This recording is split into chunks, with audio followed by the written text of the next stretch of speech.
Welcome to the All About You podcast. In this conversation, I'm talking to Corey, and he's the author of Soul Statements, which is a book about communication. Now, not just improving your communication in relationships, in your personal life, in the workplace, but also, and I believe the most important part, communication with yourself. Corey, welcome to the podcast. Thank you, Sheila. Happy to be here. Now, Corey, communication is enormous, particularly communication with ourselves. Now, we're going to cover briefly communication with other people, but I think reading your book, Soul Statements, the core of it is communicating with ourselves, which is often the most difficult conversation of all. So, Corey, can you give us an introduction to your book, where the idea came from, the writing process, and what you hope to achieve with this book? Yeah, thank you. Well, first of all, I love that communication is a learned skill. So it's doable. I really believe that an increased capacity to love oneself, to know oneself, at least become more familiar with your inner workings, that fosters more clear communication because you know what you're about, you know what you're not up for, and you can take a little bravery and speak to that. Honor, use your voice in defense or support, if you will, of your heart. And so I was asking my coaching clients what was going on, what were they telling themselves in moments of hopelessness or some form of distress. And I said, well, we know just sitting here in a more neutral environment that that's not actually true. That's some old message that you've been, playing around like a bad record. That in fact you are resourceful, you're loving, you're kind, there's strength and resiliency, at your core. So why not remind yourself of that in those times? And the way to get there is to kind of pre-make a soul statement, if you will, something that's honest and true. So like, there's a lot right with me. I'm bigger than any complaint. And so those are soul statements that you could say when you're thinking the opposite. Wait a minute. And I'll actually say to myself, I used to think that. What's really true is my inner alignment is always available. My body knows how to heal itself, or whatever I want to say to counteract the unhelpful thinking. And so they just had such great success with it, such a beautiful response.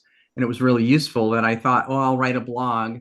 And then I talked to a friend who's a writing coach, and she said, well, I think you could write a whole book. And so she coached me through the process. While you were talking there, I was actually thinking, when we talk to ourselves, we are generally criticizing ourselves. Mm-hmm. With how could you be so stupid? Oh my God, you're useless at this, you're useless at that. What you're saying is let's do a complete 360 and be our own cheerleader. I love that. Right. And that voice in your head can actually be more of a coach or a cheerleader or an ally. See, we just don't want to let these thoughts go by unchallenged. That doesn't mean we need to be more hard on ourselves.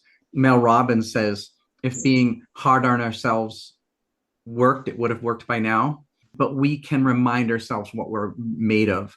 Ralph Waldo Emerson said, basically, what's inside of us is greater than what's outside of us. And so that's the premise of the book. And so you're not tricking your brain at all. You're just realigning with your center, sure soul place.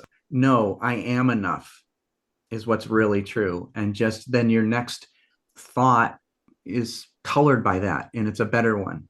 One thing I really loved about your book, you had the chapters, each chapter had a theme, but then you had the journal questions. Now, I'm not saying those journal questions were easy at all.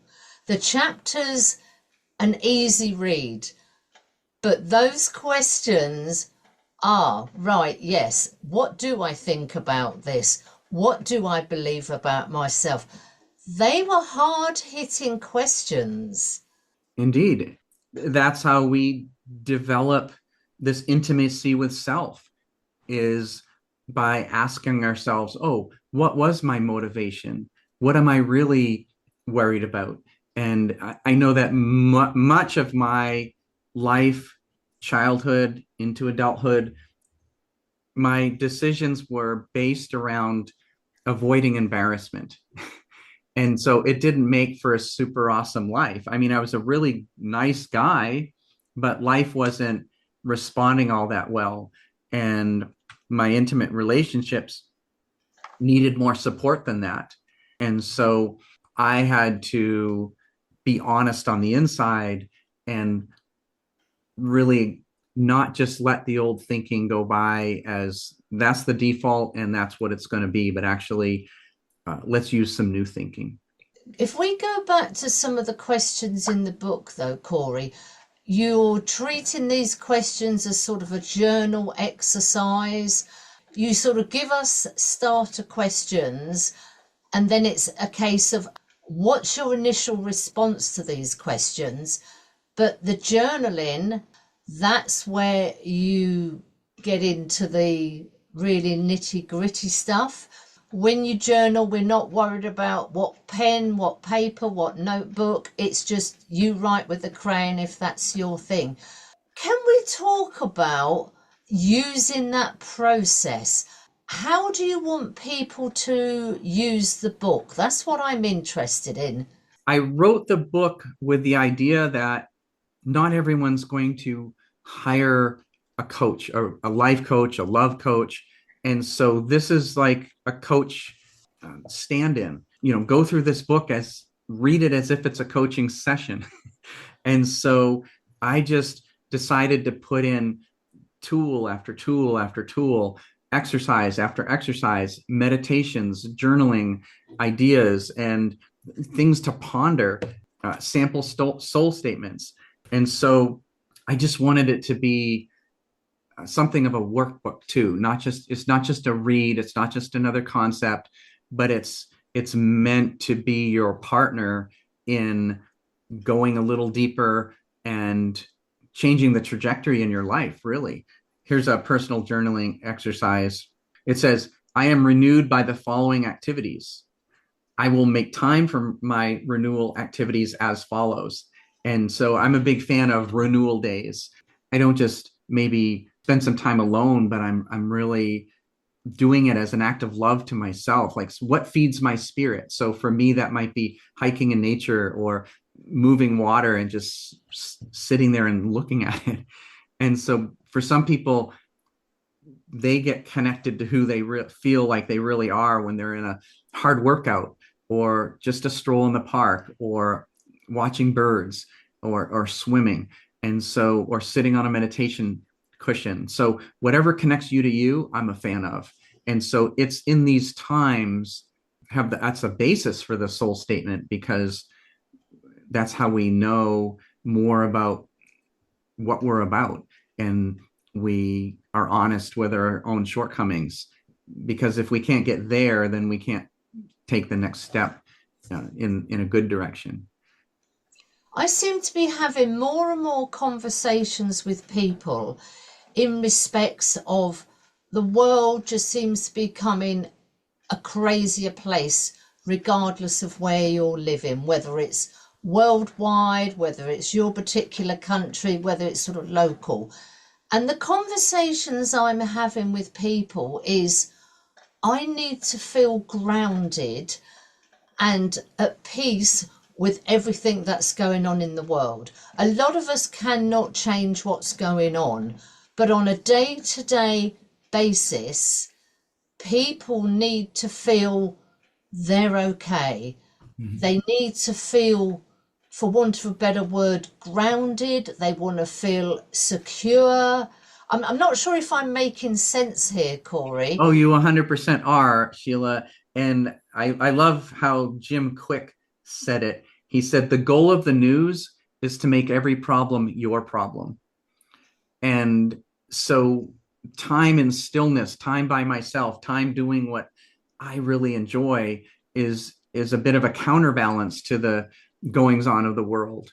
You know, there's the economy and then there's my economy. And so in every bigger economy, there are people that are doing well, and there's people that are doing not well. And so my goal is to focus on my economy and do the things that are good for me, like get good sleep, eat really well. These other things that will have me more centered, more grounded, more connected to me. And so, and the more I can be in alignment and keep my own emotional well filled, my energy gas tank topped off, the more I'm able to, you know, not just be there for myself, but be there for other people that I care about. Corey, why you were writing this book? Because this book really came about from working with your clients, then you started to sort of do a bit of a blog, and then you got into writing the book. Can we talk about some of the changes your clients have experienced while working in alignment with your book? One man comes to mind, and he had actually grown up in the wilds in Canada. He didn't even go to town the very first time. He was 5 years old, and he didn't even wear shoes until then. He was feeling a bit not just awkward in social situations, but his life put him in these places where there was a lot of people and everyone's talking and all this stuff. And it just felt like he was an outsider, which I understand. So I helped him change that when he's having these feelings to think, what could I think that's actually really true and more powerful place to be standing here than just feeling less than. And so what he came up with was A, I am enough, and B, these people are lucky to meet me. He didn't need another shot. That was like our third session. He didn't need another session ever. I think we talked another time, but he was doing so well with that. That was the key that unlocked his happiness in not just that situation, but more broadly. And he just such a different experience of life going forward, just because he would just, whenever he needed to, he would just remember those two things, and changed everything for him. Those two statements are incredibly simple. Mm-hmm. There's nothing complicated about them, but the power in those two statements turned his life around. And 100% turned it around. A soul statement hasn't got to be 5 paragraphs, it hasn't got to be complicated. It's not the vocabulary, it's the content of that vocabulary and what it means to you. What is the purpose of it? What is the value? What is the meaning of it? That really holds the power. Sure. I mean, you can write pages of journal notes, which is great. I love it. And then you can say at the end, how can I distill this into one statement? Or what's the one concept that would distill everything I've just written? And that's very helpful too. Corey, when you're writing a soul statement, I can't imagine you write one and then that's it, I'm done. I imagine that soul statement will evolve, maybe week by week, day by day. What worked yesterday might not work for you today. Sure. I guess it's going to evolve over time as you evolve. Absolutely. And that being said, I'm thinking of another woman who was working with me, and she used that same one as that other man. I am enough, and she applied that to everything, up, down, forward, back. And whenever she felt anything other than that, she would just tell herself, I am enough. And the real power comes in when you're not just thinking it, but you're feeling the truth of it. Sometimes my bones will feel a little more heavy, or my cells might vibrate with an agreement like, yes. And so that's where it gets even more powerful, is when you feel the truth and the rightness of it. And so you don't have to argue for it. It's more of a knowing than a thought. And so I am enough, what worked for that person. And so me, I tend to tailor my soul statements. Like, my heart is a trusted guide. I can call upon the grit inside of me. I am not my story. I tailor it to whatever thing I'm trying to counterbalance or counteract. But if we go back to this statement, I am enough, Mm. because how many conversations do we have with people? Oh, I feel I'm failing as a mother. I feel I'm failing my students as a teacher. I feel I'm failing as a wife, a mother, a girlfriend, a husband, a worker, whatever arena you're in. We all feel we're failing. We're not good enough. We're all feeling that. Teddy Roosevelt spoke to the real respect goes to the person that's in the arena, because he did a lot of boxing and bare knuckled boxing back then. And there was this whole crowd of people. They're all putting bets, and they're all talking this, and they're all saying that. And, and they're all dissecting what happened after. Well, he could have done this and he should have done that. And he's like, hey, man, the respect goes to the person that got in the ring. And so, hey, you're in the ring. Give yourself credit for that. But I think this is it. We are our biggest critic, isn't it? We're always saying, the meal wasn't good enough. You didn't do this fast enough. You should have looked at this in more detail, etc. We are our own worst enemy. That's true. We all do it. And it is also possible, for at least times, to treat yourself as if you're your own best friend. And so it's a useful question to say, if I were acting as my own best friend, what would I be doing, saying, thinking, instead of what I've been doing, saying, thinking? And that's a useful thing to journal about. It's a useful question to just ask. If I were acting as my own best friend, how would it be different right now? So, Corey, how do you imagine people use your book? I mean, do you imagine they sort of sit down, read through the whole book, and then go, right, now I've read the book, I'm going to go back chapter by chapter, do the exercises, do the journaling? How do you expect people to sort of go through chapter one and do all the exercises? How would you like people to use the book, which may be different to how people are using the book? Yeah, I've heard people say they kind of go through it and then start back at the beginning. But the way I intended it to be is that if you were going to work with a coach, it doesn't matter if it's a relationship coach, say it's a fitness coach, or any kind of coach, business coach, you wouldn't just say, hey, I'm going to book you for a whole week and we're just going to go 8 hours a day and tell me everything. No, you're going to have an hour at the gym, wherever, and then you're going to go work on those things, those improvements, for a week or two, and come back and have another hour.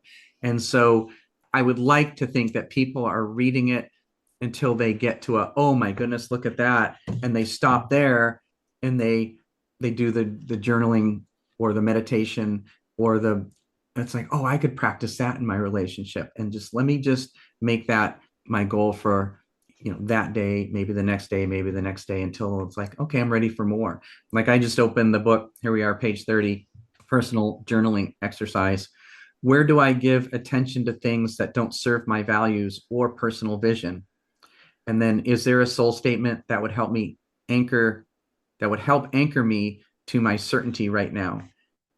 And so it's like, wow, that's a great place to stop. Where do I give my attention to things that don't serve my values? And that's worth journaling, and that's worth thinking about. And so that's how I imagine people do it. And each chapter is going to build on the previous chapter. So one chapter you might read and you find that, oh, okay, that didn't bring up anything particular.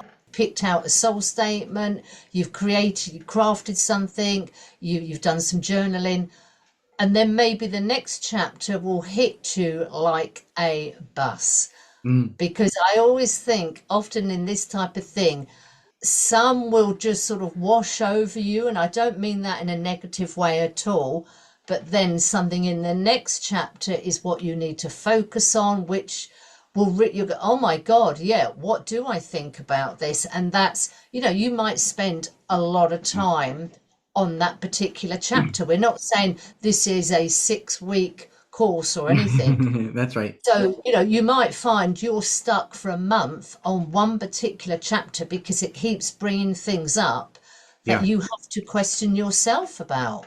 absolutely. And I know someone who works with men, and he basically assigns them a chapter to go, hey, read this chapter, do everything it says in there as best your ability for a week, and then we'll talk next week. And I want to hear, how that all landed and what you did with this new information, with this new knowledge, with these new tools.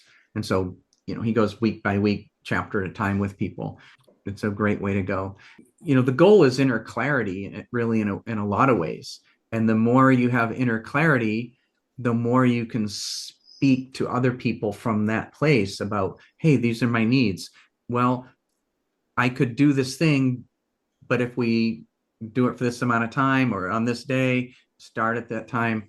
And so you can speak up for what would work best for you and see where that fits. The thing I love the most, though, is in that downward spiral that we can all get into, it can bring you back to your center.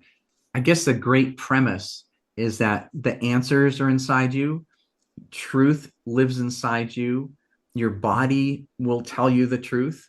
And so this is a path to make that voice in your head more resourceful, more loving, more kind. Agree with you 100%. The answers are inside you, but sometimes it takes another person, a sentence, a phrase, something you have read to spark that. Okay, what do I think about that? What do I believe about myself and that particular Mhm. statement? Yeah, absolutely. And so I like to say, why not align with the capable you instead of the critical you?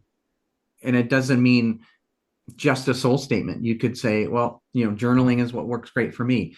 Any one of the 10 or so meditations in the book, maybe one or more of those really is like what a given person will just love to do. And so, but just however you get there, align with the capable you more often than the critical you. I mean, one thing I want to ask you, Corey, communication within a romantic relationship can be a little bit tricky sometimes. What do you think about people who are in a romantic relationship working through the book together? I'm not saying sitting down and reading the chapter together, but 2 copies of the book and have a discussion about it, have a conversation about it. What do you think about that? It's extremely useful. It's extremely useful. And also, when I work with couples, I tend to work with each of them separately more than both of them together on the phone or the Zoom, because it's easier to be a little more honest with when the other person isn't just sitting there, because you don't want them to be one person to feel embarrassed or another person to be, building a stack of ammunition. So I can just work. And then also, I wanted to say that many people that work with me for relationship help, I mean, there's, ton of good stuff in the book, is they're not in relationship, but they want to be. And so, but they also don't want to repeat the same kind of unhappy circumstances in their other past relationships. So they're like, hey, I want to do it better this time. And so that's a lot of what people are actually working with me on. Not, hey, we're in a relationship, we want it to be better. That's a little bit of that, but mostly it's I want to prepare myself to meet someone special, and I want to have a different experience. I love that because when you talk to people who are looking for a partner, they can generally reel off, oh, I want someone who's sporty. I want somebody who's blonde, 5'10", blue eyes. They'll tell you those sort of things, but they don't tell you what they're looking for in sort of values, as in what sort of beliefs and non-negotiables, shall we call it, in respect of deeper inside that partner, as opposed to, do they like sport, do they like cats and dogs, and are they tall and blonde and a goddess, or got a six pack, because those are not really the things that really make a relationship when you get deep down. It's what are your values, what's acceptable to you, what's important to you. I love the fact that some of your clients are using your book to work through that, to work out, okay, this is what I want, this is what I'm looking for in a Mhm. possible future romantic partner. Absolutely. And the really successful relationships are based on shared values. And first of all, when somebody makes a list that's more like, oh, I want them to be financially in this situation, I want them to be kind, I want them to be a good sense of humor and all this stuff. And it's like, okay, well, now we know what, let's see where you're at in all these things. Because somebody who is all of that, would they want would they be attracted to someone where you are? And so, oh, what kind of person would be a match for that person? And that's what you want to think about. And this works for couples, existing couples too. It's like what I want to experience, but it's not just want and don't want. It's like, what do I want often? What do I want sometimes? And what do I want? Yeah, every once in a while would be okay. And then the same for the don't want. So, and what I don't really want, but a little bit is okay. And then what I absolutely, it's like a red line, no can do. And so that helps granularize it more, and it's more realistic to just than an A B yes or no. It's like, well, I want them to make dinner. I don't need that every night, but maybe a couple times a week. Okay, well that's different than they have to. I want somebody that's going to just make dinner. Is that an every night thing or is it an occasional thing? My God, I've never even thought about questions like that. But yeah, I mean, I love it when, I sort of say to my husband, what are we having for dinner? Oh, we're doing so and so. I'll cook. I mean, that is just so many brownie points. It's untrue.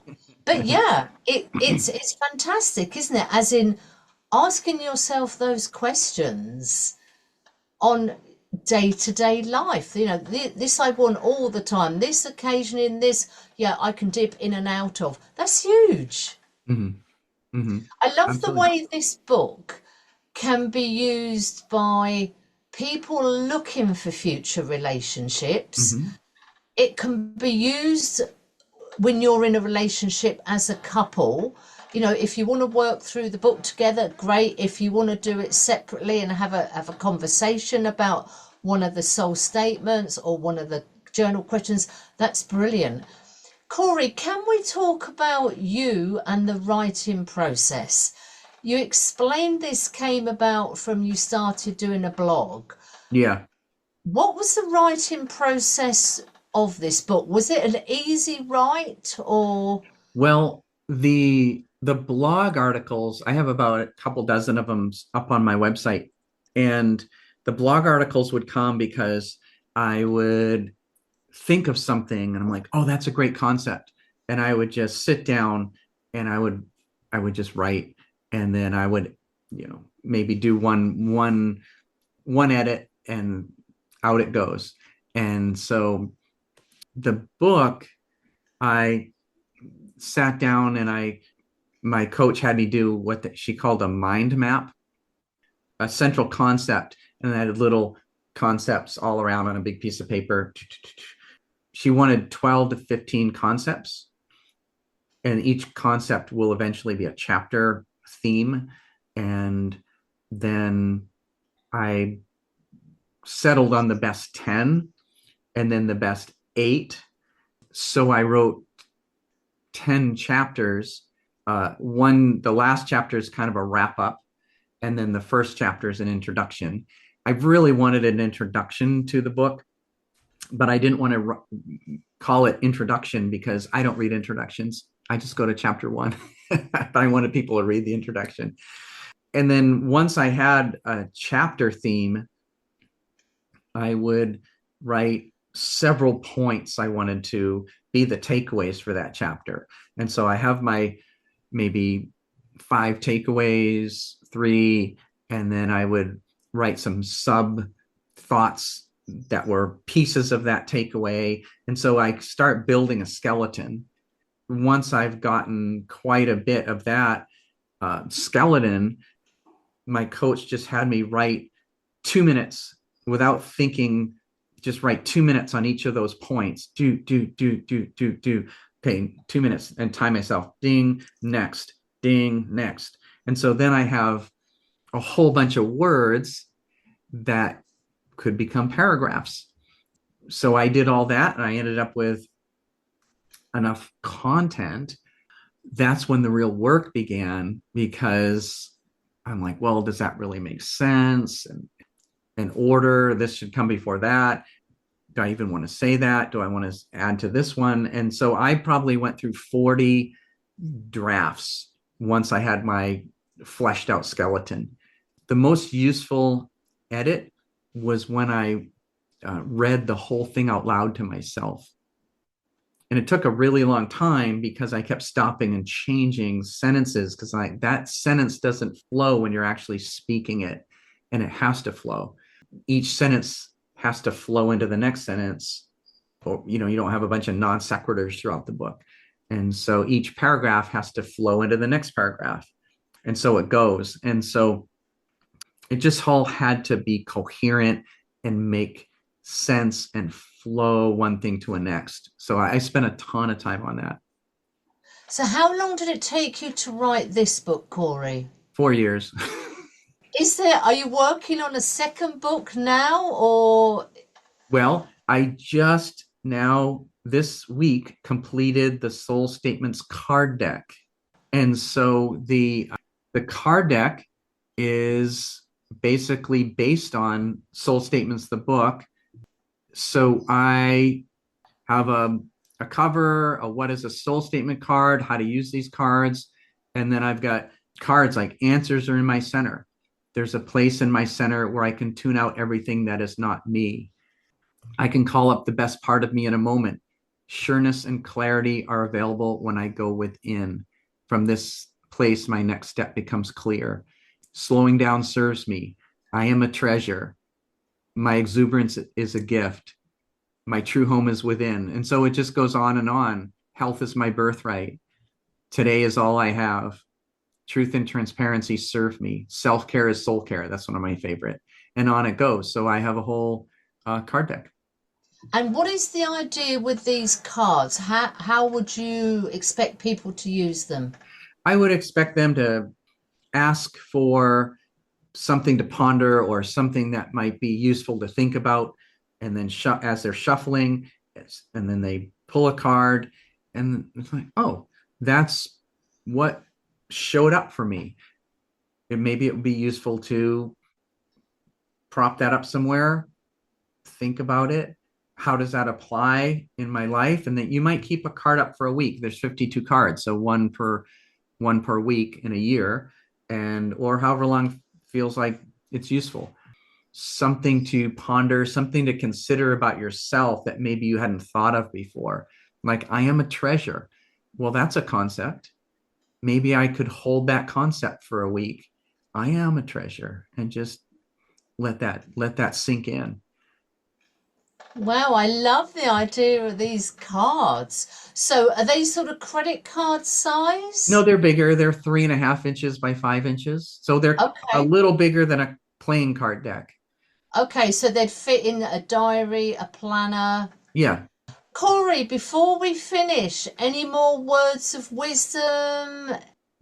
My thought that I've been holding about the relationship, a great attitude is that your beloved volunteered for that position.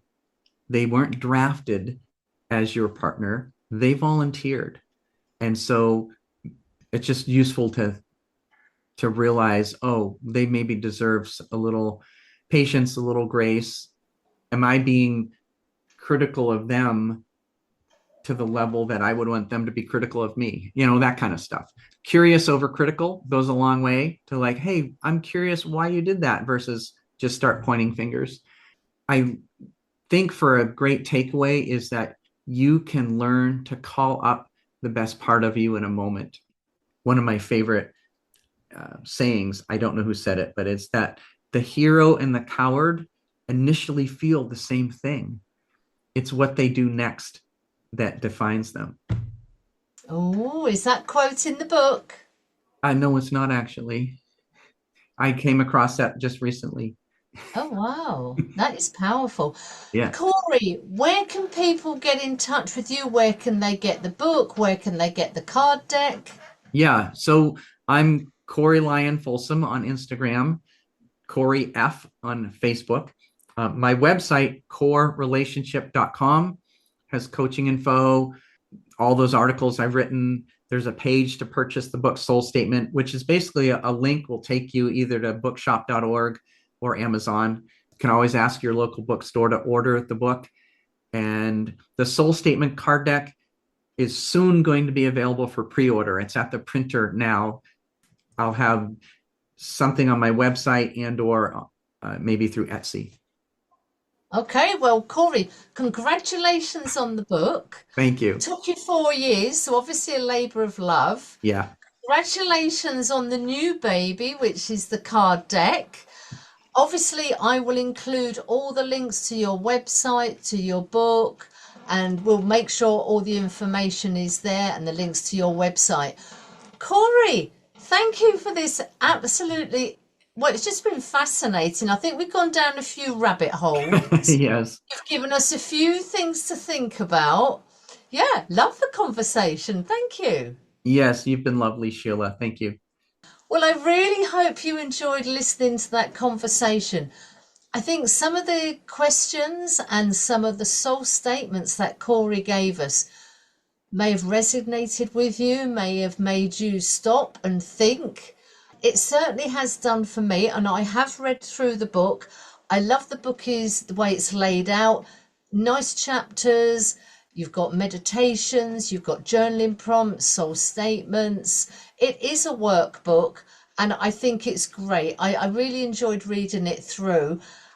I hope you enjoyed our conversation. So if you'd like to be a guest on the podcast, drop me a line at allaboutyoupodcast@yahoo.com and let's get your story told.